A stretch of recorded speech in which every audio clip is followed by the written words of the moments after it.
أعوذ بالله من الشيطان الرجيم بسم الله الرحمن الرحيم السلام عليكم ورحمة الله وبركاته الحمد لله رب العالمين اللهم صل وسلم على سيدنا محمد وعلى آله وأصحابه أجمعين أما بعد. Bapak, ibu-ibu, saudara-saudari jemaah salat subuh Masjid Baitus Salam yang dimuliakan Allah Subhanahu wa taala yang saya hormati. Marilah kita bersyukur kepada Allah dan tak lupa perbanyaklah salawat serta salam kepada Nabi Allah Muhammad sallallahu alaihi wasallam. Hadirin rahimakumullah, kalau kita ditanya anggota tubuh apa yang paling kecil tetapi paling banyak mengantarkan manusia kepada kebahagiaan atau kehancuran, maka jawabannya adalah lisan kita. Lisan tidak bertulang tapi bisa mematahkan persaudaraan. Lisan tidak memiliki tangan tapi bisa melukai hati seseorang. Lisan tidak memiliki kaki tapi akibatnya bisa berjalan kemana-mana. Bahkan sering luka karena pisau bisa sembuh dalam beberapa minggu saja, tetapi luka karena ucapan terkadang bisa sampai dibawa mati. Karena itu Allah Subhanahu wa taala mengingatkan, ma yalfizu min qaulin illa ladaihi raqibun atid. Tidak ada suatu kata yang diucapkannya melainkan ada di sisinya malaikat pengawas yang selalu hadir. Quran surat Qaf ayat 18. Ini ayat Quran. Kalau kita lihat di ayat ini, Allah tidak mengatakan ucapan yang besar, ucapan yang penting, tapi setiap kata. Allah katakan di ayat ini setiap kata. Artinya apa? Yang dicatat oleh para malaikat itu bukan kata-kata yang baik saja, bukan hanya kata-kata ceramah kita, nasihat kita, atau kata-kata kita ketika berpidato sambutan sebagai panitia, sebagai apa. Bukan itu saja dicatat oleh Allah, tetapi juga candaan kita, komentar kita. Kalau istilahnya ada obrolan warung kopi kita, ya. Percakapan keluarga kita. Bahkan kalau sekarang ini tulisan di media sosial, pesan yang kita kirim di media sosial, ya. Bahkan kalimat yang kita anggap sepele sekalipun itu semua dicatat oleh Allah Subhanahu wa taala. Dan nanti semuanya akan kita pertanggungjawabkan di hadapan Allah. Kenapa kamu ngomong seperti itu?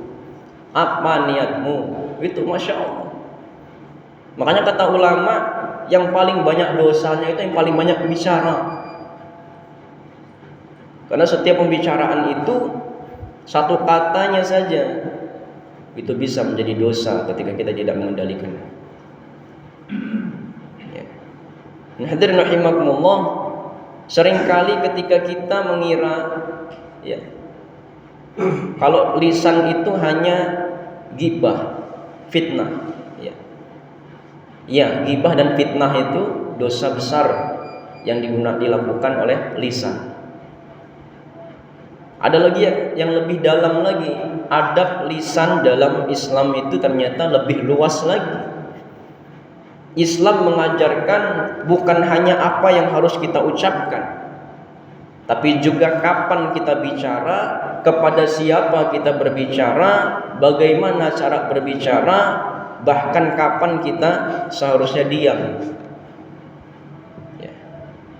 Hari ini banyak orang yang tidak mencuri, ya, tidak merampok, tidak memukul orang lain, tapi setiap hari ia menyakiti banyak orang dengan lisannya. Terkadang seseorang sedang bercerita, belum selesai bicara tiba-tiba dipotong, belum selesai menjelaskan tiba-tiba disela, belum selesai menyampaikan maksudnya sudah dibelokkan maksud pembicaraannya. Akhirnya orang yang berbicara, oh saya mau ngomong apa tadi ya? Nah ini sering terjadi. Dan yang lebih menyedihkan, hal yang utama justru tidak tersampaikan. Ada orang tua yang ingin memberi nasihat kepada anaknya, tapi karena anaknya ini durhaka, dipotong omongan orang tua, disela, ngejawab omongan orang tua. Ini Allah, zaman sekarang ini sering kali kita dengar. Ada suami yang ingin menjelaskan sesuatu kepada istrinya, jawab istrinya, disela lagi. Ada istri ingin menyampaikan isi hatinya kepada suaminya, suaminya apalah, gak dipedulikannya omongan istri. Nah ini luar biasa, ini gak boleh, haram ketika kita melakukan hal seperti itu. Ya. Akhirnya apa? Muncul kesalahpahaman, muncul rasa tidak dihargai, muncul rasa kecewa. Ya. Padahal semua itu berawal dari tidak adanya adab mendengar. Allah ciptakan dua telinga, Allah ciptakan satu mulut. Kenapa? Agar kita ini memperbanyak mendengar daripada bicara. Banyakkan dengar dulu baru kita sampaikan. Itu logika Islam itu seperti itu. Dan Rasulullah Shallallahu Alaihi Wasallam adalah manusia yang paling baik lisannya, dan beliau tidak pernah tergesa-gesa berbicara. Beliau juga tidak tergesa-gesa memotong pembicaraan orang lain. Beliau Shallallahu Alaihi Wasallam dalam sebuah riwayat itu mendengarkan sampai lawan bicaranya selesai dulu, baru dia tanggapi. Itu pun kalau minta ditanggapi yang ngomong itu. Ya. Maka salah satu bentuk menjaga lisan bukan hanya kita berbicara yang baik, tapi juga memberi kesempatan orang lain berbicara. Ya. Nah ini yang harus kita pahami. Apalagi kalau kita ini pamong, Pak. Kalau kita ini sebagai RT misalnya, cobalah lisan itu ditahan, dikendalikan. Orang yang kita ini diperdengarkan omongan kita ini dengan orang lain, dikendalikan bicara kita itu. Karena khawatir ketika kita jadi pimpinan sesuatu, ketika kita berbicara sesuatu, akhirnya itu kayak seperti keputusan. Makanya kita harus hati-hati betul lisan ini. Ya, menyalahkan orang lain padahal kesalahan dia sendiri. Nah itu janganlah seperti itu. Untuk apa? Untungnya apa? Yang dosa kita sendiri. Ya. Kemudian selain kata-kata yang seperti itu, ada juga yang lebih berbahaya lagi, yaitu adalah dusta. Dusta ini adalah bohong. Ya, Rasulullah pernah mengingatkan, wa iyyakum wal kadzib fa innal kadziba yahdi ilal fujur wa innal fujura yahdi ilan nar. Jauhilah dusta, karena dusta membawa kepada kejahatan dan kejahatan membawa ke neraka. Ya.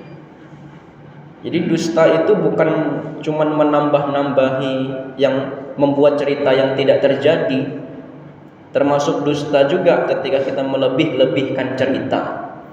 Makanya ada istilah nitip uang bisa kurang, nitip omongan bisa nambah.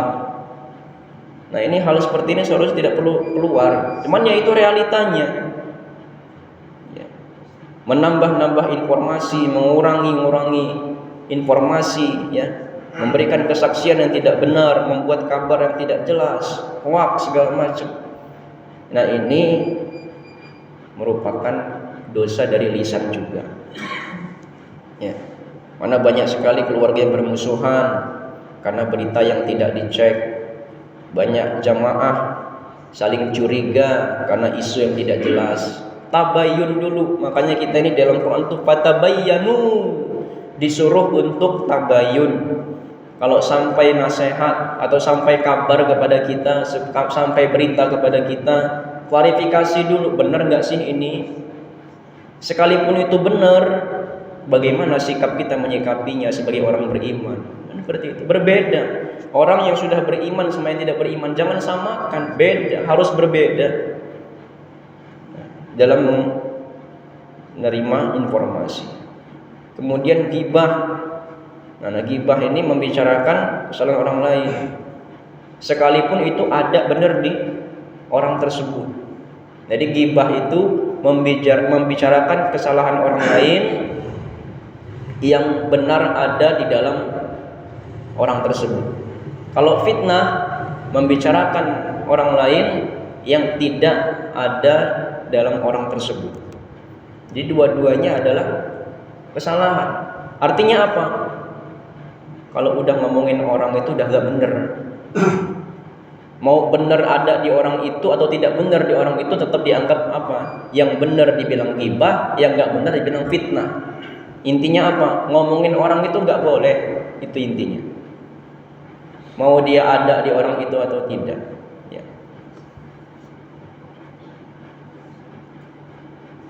Kemudian namimah atau adu domba, ya, membawa ucapan si A kepada si B, membawa ucapan si B kepada A. Akhirnya apa? Yang B dengan A berselisih. Malah seharusnya begini, Pak. Kalau misalnya ada A ngomongin si B, terus B ngomongin si A, yang kita bawa itu jangan yang jeleknya. Boleh kita omongin, wih si A ada salam dari si A, ngomong ke B. Ada salam dari B ke A. Akhirnya mereka yang tadinya berselisih jadi berdamai, pahala besar bagi kita. Ya. Kenapa? Karena ketika kita ya mengadu domba, la yadkhulul jannata namam, tidak akan masuk surga orang yang suka mengadu domba. Bahkan Rasulullah sedang berjalan di pemakaman, ada 2 orang yang disiksa di dalam kuburnya. Yang satu karena dia tidak bersih ketika buang air kecil, maksudnya buang air kecil tapi dia tidak istinja, tidak cebok kalau bahasa kitanya, Pak. Ada yang satunya lagi gara-gara dia mengadu domba, ya, tidak menjaga lisannya. Nah ini menjadi penyebab siksa kubur juga. Ini bahaya betul. Maka orang yang mulia itu bukan berarti paling banyak hartanya, bukan paling tinggi jabatannya, tetapi bagi mereka yang pandai menjaga lisannya. Mau dia presiden, mau ke jabatan yang paling RT sekalipun, kalau dia nggak jaga lisan, nggak mulia di hadapan Allah. Sekalipun dia nggak punya jabatan dia hanya seorang ayah, tapi lisannya bagus, ngomongnya luar biasa. Sekali ngomong bisa menenangkan hati orang, ini lebih mulia dari presiden sekalipun. Kalau dia berbicaranya bagus. Karena yang menentukan kemuliaan seorang itu bukan jabatannya, bukan hartanya, tetapi bagaimana imannya bercahaya di lingkungan sekitarnya. Demikian, mudah-mudahan Allah Subhanahu wa taala menjadikan lisan kita lisan yang jujur, lembut, santun, penuh zikir, penuh Al-Qur'an, penuh nasihat, dan jauh dari dusta, fitnah, ghibah, adu domba, celaan, ejekan, serta segala ucapan yang mendatangkan murkanya. Allahumma inna nas'aluka lisanan shadiqan wa qalban saliman wa amalan mutaqabbalan. Ya Allah, jadikan lisan kami lisan yang jujur, lisan yang lembut, dan hati kami hati yang selamat, dan amal kami adalah amal yang Kau terima. Demikian, subhanakallahumma bihamdika asyhadu an la ilaha illa anta astaghfiruka wa atubu ilaik. Wallahu taala alam bisawab. Wassalamu alaikum warahmatullahi wabarakatuh.